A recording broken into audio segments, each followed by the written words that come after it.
यह द्वापर युग के उन दिनों की बात है जब पांचों पांडव और कौरव पुत्र गुरु द्रोणाचार्य से अपनी शिक्षा ग्रहण कर रहे थे। उन दिनों पांडव धनुर्विद्या का ज्ञान प्राप्त कर रहे थे। एक दिन गुरु द्रोणाचार्य ने उनकी परीक्षा लेने का विचार किया। परीक्षा के लिए गुरुदेव ने पांचों पांडव युधिष्ठिर, भीम, अर्जुन, नकुल और सहदेव के साथ साथ कौरवों को भी जंगल में बुलाया और एक पेड़ के सामने ले जाकर खड़ा कर दिया और कहा, शिष्यों, आज आप सभी की परीक्षा का दिन है।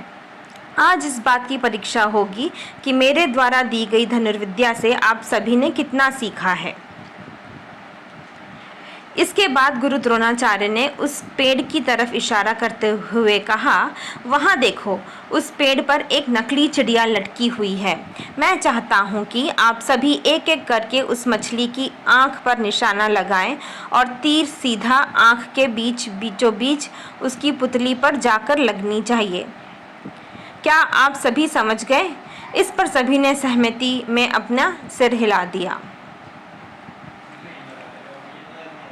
गुरु द्रोणाचार्य ने सबसे पहले युधिष्ठिर को आगे बुलाया और तीर कमान उसके हाथ में थमाते हुए उनसे पूछा, वत्स, तुम्हें इस समय क्या क्या दिख रहा है?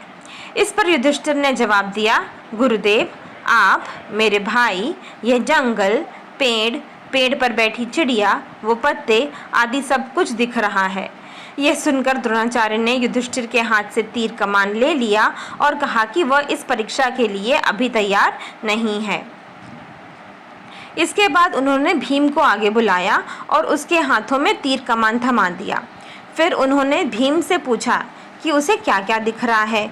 इस पर भीम ने जवाब दिया कि उसे भी गुरु द्रोणाचार्य, उसके भाई, पेड़, चिड़िया, धरती व आसमान सब कुछ दिख रहा है। गुरु द्रोणाचार्य ने उसके हाथों से भी धनुष बाण वापस ले लिया और उसे अपने स्थान पर जाकर खड़ा रहने को कह दिया।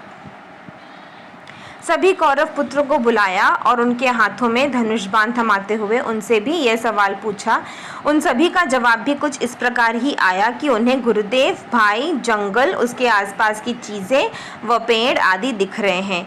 इन जवाबों के बाद उन्होंने सभी को अपने अपने स्थान पर वापस जाने को कह दिया या फिर वापस भेज दिया। आखिर में अर्जुन की बारी आई। गुरुदेव ने उसे आगे बुलाया और धनुष बाण उसके हाथों में दे दिया। फिर उन्होंने अर्जुन से पूछा, वत्स, बताओ कि तुम्हें क्या क्या दिख रहा है? अर्जुन ने कहा, मुझे उस चिड़िया की आँख दिख रही है गुरुदेव। गुरुदेव ने पूछा, और क्या दिख रहा है तुम्हें अर्जुन? मुझे उस चिड़िया की आँख के अलावा कुछ नहीं दिख रहा गुरुवर, अर्जुन ने ऐसा कहा। यह सुनकर कि अर्जुन चिड़िया की आँख के अलावा कुछ नहीं दिख रहा है, गुरु द्रोणाचार्य मुस्कुराए और कहा, तुम इस परीक्षा के लिए तैयार हो, निशाना लगाओ वत्स। गुरु का आदेश मिलते ही अर्जुन ने चिड़िया की आँख पर तीर मारा और तीर सीधे उसके लक्ष्य पर जाकर लगा। कहानी की सीख। अर्जुन और चिड़िया की आँख की इस कहानी से हमें यह सीख मिलती है कि सफलता प्राप्त करने के लिए हमारा ध्यान सिर्फ अपने लक्ष्य पर ही होना चाहिए।